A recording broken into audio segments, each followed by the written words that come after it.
Congresswoman Young Kim joins us today, and we want to welcome California's 40th District, including Laguna Woods. Thanks for joining us today. Thank you for having me again. So I think I want to start with the kind of the conversation probably everybody's having in their offices today. Where were you on Saturday when you heard the news of the attempted assassination? Coincidentally, I was meeting with the admirals and generals and all the 27 nations gathered in Hawaii to attend the RIMPAC of the Pacific. It's the largest multi-nation naval exercises that happens every 2 years. So I was actually on the largest USS carrier. Oh, wow. So we were in the sort of out of the internet, in the skiff type of setting when this happened. So we immediately turned on the TV and saw what was happening, and it was horrific. No one should have to face this, and you know, I'm so glad when we found out that the president is safe, but I also am saddened, and I want to offer condolences to the families of the one person who's a hero, by the way. He shielded the firefighter his family. lost his life. Yeah, and those who are wounded, I really wish them for speedy recovery. But you know, I mean, that shouldn't happen. This is a time when we need to come together, unite, and tone down the rhetoric. Yeah, I was just going to say that when President Biden came out there and members of Congress and the Senate from both sides of the aisle were saying that pretty much the same thing on point about talking about that in a very bipartisan way. And I know you are kind of very prideful in the fact that you have really worked for so many years in a bipartisan manner to get bills passed as well. And a ranking came out that says you're kind of up at the top of the list of that. Yes. So every year they rank us, the entire members of Congress and 100 senators. I am named the most bipartisan and most effective member of Congress out of the entire California delegation, and I'm first in the California delegation and sixth in the entire nation, and that also includes 50 governors. So I'm very proud of the work that my team and I are doing, delivering results for my constituents. And you know, the last time I came here and talked to you, constituent services is #1 priority. So if anyone needs help and if anyone wants help from my office, I encourage them to contact us. We have a mobile office hours right here in Laguna Woods every third Thursday of the month. So for July, it's this Thursday, July 18th. Coming up this Thursday. Yeah, 9 a.m. to 1 p.m. So if anyone needs help, please contact my office. We also have district offices in Mission Viejo and Anaheim House. Yes, absolutely. We have slides for that. We'll be showing those as well. You know, I think one of the things like you mentioned, you're getting legislation passed because when you have divided government, you know, Democrats controlling the Senate and a Democratic president and a GOP in the House, you have to have bipartisan legislation going through. And so I think a lot of people are probably encouraged by the idea and the notion that you understand that and can get things done that way by working and reaching across the aisle.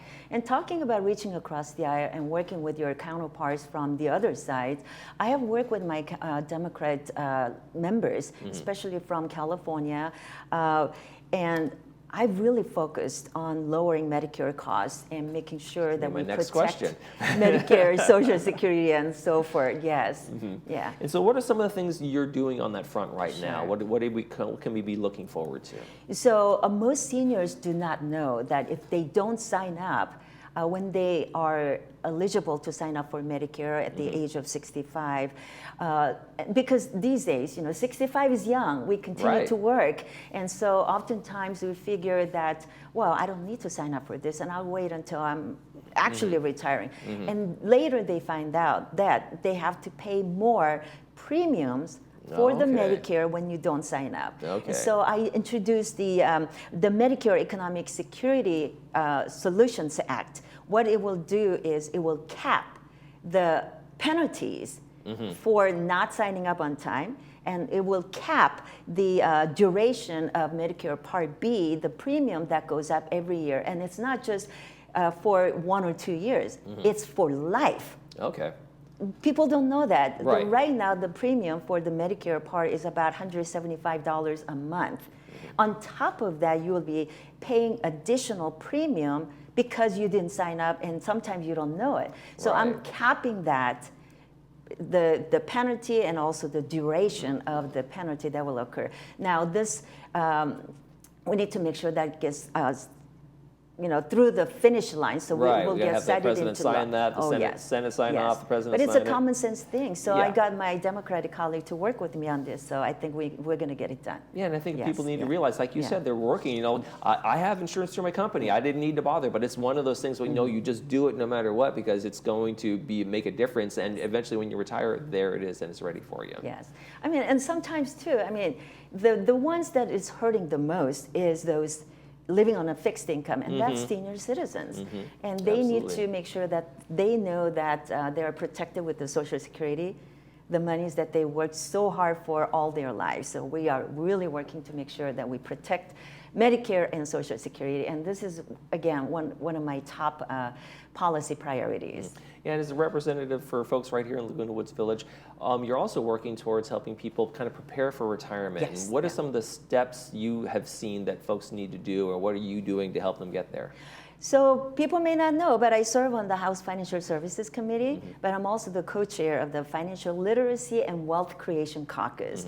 I'm very active on that, and we do a lot of workshops and roundtable discussions with the financial institutions to make sure that people can prepare early for financial education literacy programs that will help them invest, budget better, and also prepare early for retirements. I did support the 2.0, Secure 2.0 Act, and that will improve the tax incentives for individuals that will start preparing for retirements early. And it'll also make sure that if you pull money out early from your retirement account, that you will be able to do so without the concern that you will be penalized for it. A lot of people are concerned about that too. So even if you have money, people don't take it out. I don't, because I know there is more penalty involved in it. And it also allows people from 50 years old and over to be able to catch up. So if you kind of got a late start in life and savings and that kind of thing. So there is a lot of employers that will do the match up, or agency matching funds. So if you are able to, I encourage everybody to give or take the maximum amount, like whether it's 15% of your gross salary, take it, and then take advantage of the agency matching fund, and then it's all tax-free. So, or tax deferred. So I encourage everybody to do that, and it's especially important for seniors approaching their retirement age. And I'm retiring age myself too, so I'm preparing myself. Yes, I'm a grandma. Don't forget that, Michael. No, I've seen the pictures. Yes, you and the family and everybody. What would you say is there are people out there who are living paycheck to paycheck, and like you said, some people don't start that savings.